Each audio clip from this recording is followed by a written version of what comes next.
Mendeleev के आवर्त नियम के दोष। मेंडलीव के आवर्त नियम में क्या क्या गलतियां हैं? सबसे पहला पॉइंट हम देखेंगे, अधिक परमाणु भार वाले तत्वों को कम परमाणु भार वाले तत्वों के पहले रखा गया था। आर्गन को पोटेशियम के पहले रखा गया। आर्गन का परमाणु भार तो 39.4 और पोटेशियम का परमाणु 39.1। तो मेंडलीव के नियम के हिसाब से अगर हम चलेंगे तो हमें क्या करना पड़ता, पर अधिक परमाणु भार वाला तत्व को बाद में रखना पड़ता, मगर उन्होंने क्या किया था, आर्गन को पहले रख दिया था। 58.94 को निकेल 58.69 से पहले रखा गया। ये भारी है, इसे पहले रख दिया गया। मगर बाद में जब हम आधुनिक आवर्त देखेंगे तो ये रखने का जो बात है ये सही है। आर्गन पोटेशियम के पहले ही आता है, क्योंकि वहां पर जो संशोधन हुआ है, हम परमाणु भार के स्थान पर परमाणु संख्या का प्रयोग करते हैं। तो परमाणु संख्या अगर देखा जाए तो आर्गन का 18 होता है और पोटेशियम का 19 होता है। तो 18 को तो 19 के पहले रख सकते हैं, कोई प्रॉब्लम नहीं है। परमाणु भार भले ही इसका अधिक है मगर इसकी परमाणु संख्या कम है। ठीक उसी प्रकार कोबाल्ट और निकेल में भी देख लो, ये भारी है लेकिन इसका जो परमाणु संख्या है ये कितना होता है, 27, और ये होता है 28। तो 27 को 28 से तो पहले ही रखा जाता है। तो ये सॉल्व हो गई। ये दोष जो था, हालांकि मेंडलीव ने सोच समझ के ही इसे रखा था मगर उनके आवर्त नियम पर ये फिट नहीं हो रहे थे, इसलिए इसे छोड़ दिया गया। सेकंड है आइसोटोप का स्थान। मेंडलीव ने तत्वों के आइसोटोप के लिए कोई अलग स्थान नहीं बनाया था, उन्होंने एक ही स्थान पर रख दिया था। जैसे कि हाइड्रोजन के ही अगर सिंपल देखें तो हाइड्रोजन का हमारे पास 3 आइसोटोप होता है, 1H1, 1H2, 1H3। ठीक उसी तरह से क्लोरीन का भी हमारे पास 2 आइसोटोप होता है, 17Cl35 और 17Cl37। तो इन्हें अगर हम परमाणु भार की तुलना करें तो परमाणु भार इन सबका अलग अलग होता है। तो परमाणु भार के हिसाब से इन्हें अगर हम सजाएंगे तो ये अलग अलग स्थानों पर आते हैं। मगर उन्होंने क्या किया, आइसोटोप्स का चूंकि गुण समान होता है इसलिए वो एक ही स्थान पर रहना चाहिए। तो ये उनका भूल था, उनके नियम में भूल था। मगर उन्होंने जो सारणी बनाई थी वो सारणी सही थी, ये सब एक ही स्थान पर होंगे क्योंकि परमाणु संख्या सबका देखिए समान है। अगर हम परमाणु भार से तुलना करेंगे तो परमाणु भार सबका अलग अलग है, तो इन्हें अलग अलग स्थान पर रखना चाहिए था, मगर इन्हें रखा जाता है एक ही स्थान पर। तो आइसोटोप का स्थान उनके नियम के हिसाब से सही साबित नहीं हो रहा था। तीसरी गलती या दोष को देखें, निष्क्रिय गैसों का कोई स्थान नहीं दिया गया था। मेंडलीव के समय में निष्क्रिय गैसों का पता ही नहीं था, इसलिए उनके लिए कोई अलग से वर्ग नहीं बनाया गया था। फोर्थ, हाइड्रोजन का स्थान अनिश्चित था। हाइड्रोजन को मेंडलीव ने धूर्त तत्व या आवारा तत्व कहा था। क्यों कहा था? क्योंकि इसका दोहरा आचरण है, इसमें 2 तरह का बिहेवियर पाया जाता है। एक है कि ये क्षारीय धातुओं की तरह व्यवहार करता है, मतलब फर्स्ट ग्रुप के जितने तत्व उनके साथ भी इसको रख सकते हैं, और हेलोजेंस के जैसा 7A में आप लोगों ने देखा हेलोजेंस के साथ भी इसे रखा जा सकता है। इसलिए इसका दोहरे आचरण कारण इसका कोई स्थान निश्चित नहीं था, इसे 1A या 7A कहीं भी हम रख सकते हैं। वर्ग 1A के क्षारीय धातुओं के साथ रखने का कारण, हाइड्रोजन जो है इसे मेंडलीव ने रोग एलिमेंट या धूर्त आवारा तत्व कहा था। क्यों? इसके दोहरे आचरण कारण। पहला क्या है, ये वर्ग A के क्षारीय धातुओं के साथ में इसके क्या क्या गुण समान होते हैं। तो पॉइंट्स में मैंने करके दिया, आप देखें, यह क्षारीय धातुओं के समान एक संयोजी है, मतलब इसकी संयोजकता 1 है, और ये विद्युत धनात्मक है। जिस तरह से क्षारीय धातु धनायन उत्पन्न करते हैं, जैसे सोडियम, तो sodium plus Na+, potassium plus ion बनाता है, उसी तरह से हाइड्रोजन भी H+ आयन उत्पन्न करते हैं। ये विद्युत धनात्मक होते हैं, इसलिए इन्हें क्षारीय धातुओं के समान इसका गुण कहा जा सकता है। और धातुओं के समान ही ये अवकरण की क्षमता रखते हैं। ये तीव्र अवकारक गुण इनमें है। कैसा गुण है? तीव्र अवकारक गुण। वर्ग 7A या 17, अगर लॉन्ग फॉर्म में कहते हैं तो 17, हेलोजेंस से समानता। हेलोजेंस के साथ में क्या क्या गुण समान है? तो यह हेलोजेंस का मतलब क्या है? फ्लोरीन, क्लोरीन, ब्रोमीन, आयोडीन और एस्टाटाइन, 18। ये हेलोजेंस के समान आधातु होते हैं। हाइड्रोजन एक आधातु है, जिस तरह से हेलोजेंस भी आधातु होते हैं, और चूंकि आधातु इसलिए क्या है, विद्युत कुचालक है। तो ये गुण हाइड्रोजन का हेलोजेंस से मिलता है। ये सेकंड पॉइंट, यह हेलोजेंस के समान द्विपरमाणुविक है। देखिए, हम लोगों ने वर्ग 1A के साथ में समानता में पढ़ा था, क्योंकि संयोजकता 1 होती है, मगर यहाँ पर द्विपरमाणुविक कह रहे हैं। द्विपरमाणुविक कहने का मतलब है जब उसके एक अणु, हाइड्रोजन का एक अणु बनता है, जैसे कि हम क्या बनता है, H2 बनता है। तो H2 में देखिए कितना परमाणु, एक अणु में 2 परमाणु है, इसलिए इसे द्विपरमाणु कह रहे हैं। इस तरह से जो हेलोजेंस भी होता है, जैसे क्लोरीन Cl2, ब्रोमीन Br2 बनता है। तो आयोडीन को छोड़कर बाकी जितने भी हेलोजेंस होते हैं सब क्या होता है, द्विपरमाणुविक होते हैं। अब धातुओं से क्रिया कर क्या बनाता है, हाइड्राइड बनाता है। जैसे सोडियम एक धातु है, क्षारीय धातु, जब वो एक हैलोजन यानी क्लोरीन से अगर क्रिया करे तो सोडियम क्लोराइड बनाते। तो क्लोराइड कहने का मतलब ही क्या है, एक तरह का हाइड्राइड, हैलोजन से हाइड्राइड बना। ठीक उस तरह से सोडियम भी जब हाइड्रोजन क्रिया करता है तो सोडियम हाइड्राइड बनाता है। ठीक है, यहाँ पर देखिए H माइनस में आ जाएगा, यहाँ ये प्लस है ये माइनस है। H हमेशा प्लस होता है, मगर जब भी कोई अधिक विद्युत धनात्मक धातु से वो क्रिया करता है तो वो एक नेगेटिव आयन यहाँ बनाता है। तो ये नेगेटिव आयन बनाने का एक एग्जाम्पल है। तो हमने देखा कि हैलोजेंस के साथ में भी इसके गुणता है और क्षारीय धातुओं के समान भी ये व्यवहार करता है। ज्यादा समानता होने के कारण वर्ग 1A में रख दिया गया है।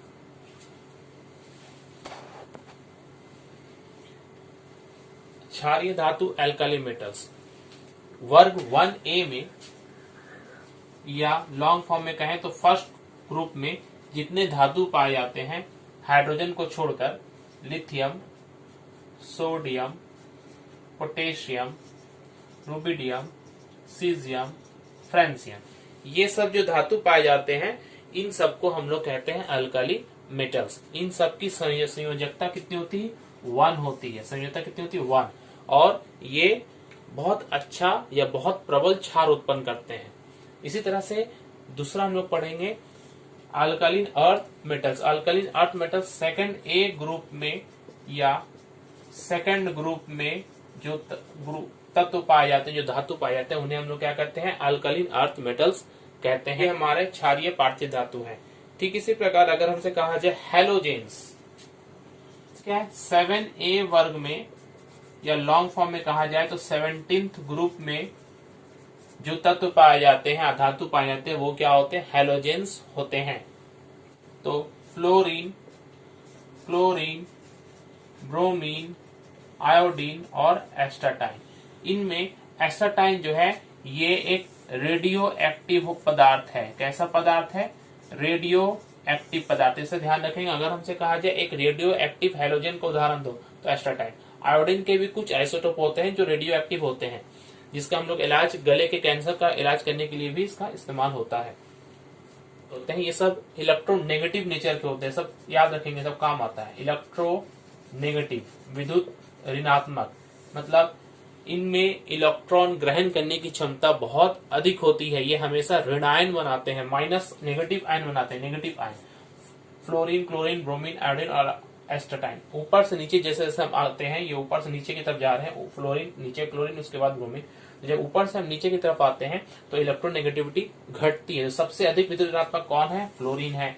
पूरे पीरियोडिक टेबल में सबसे ज्यादा विद्युत ऋणात्मक अगर हमसे पूछा जाए तो फ्लोरीन। और विद्युत धनात्मक अगर हमसे कोई पूछे तो विद्युत धनात्मक हम क्या कहेंगे, सीजियम कहेंगे। CS धातु जो सबसे अच्छा धातु है। धनात्मकता और ऋणात्मकता ठीक है, एक दूसरे के अपोजिट है। धनात्मकता अधातु के लिए, धनात्मकता जो धातु के लिए होती है, और विद्युत ऋणात्मकता इलेक्ट्रोनेगेटिविटी ये अधातुओं के लिए होती है। सबसे अच्छा अधातु भी हमारे पास कौन है, फ्लोरीन। और सबसे अच्छा धातु कौन है, सीजियम। जो सबसे अच्छा धातु होगा उसका परमाणु का आकार सबसे बड़ा होगा। तो परमाणु का आकार इसका सबसे बड़ा होता है, ये सबसे ज्यादा विद्युत धनात्मक होता है, और ये पॉजिटिव आयन बहुत अच्छा बना। इनर्ट गैस एलिमेंट्स या निष्क्रिय गैसीय तत्व। हमारे पूरे पीरियोडिक टेबल में निष्क्रिय गैस जो है हीलियम, नियॉन, आर्गन, क्रिप्टन, जेनन और रेनॉन। अभी तक कुल 6 निष्क्रिय गैसों का हमें पता चल चुका है।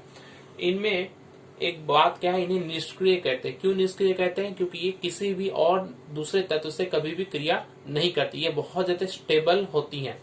हीलियम, नियॉन, आर्गन, क्रिप्टन किसी से क्रिया नहीं करती है। तो ये आप यहाँ से जब ध्यान देंगे, इन्हें हम लोग ब्रिज एलिमेंट्स भी कहते हैं। सेतु तत्व या ब्रिज एलिमेंट्स, ब्रिज या सेतु, सेतु तो हम ब्रिज को कहते ही हैं। तो ब्रिज एलिमेंट सेतु तत्व इन्हें क्यों कहा जाता है, ये क्वेश्चन कभी कभी हमारे एग्जाम में पूछता है। तो निष्क्रिय गैस जो है ये अधातु और धातु, अधातु कहने का मतलब हम यहाँ पर हैलोजेंस को कह रहे हैं, जो 7A या 17 ग्रुप में पाया जाता है।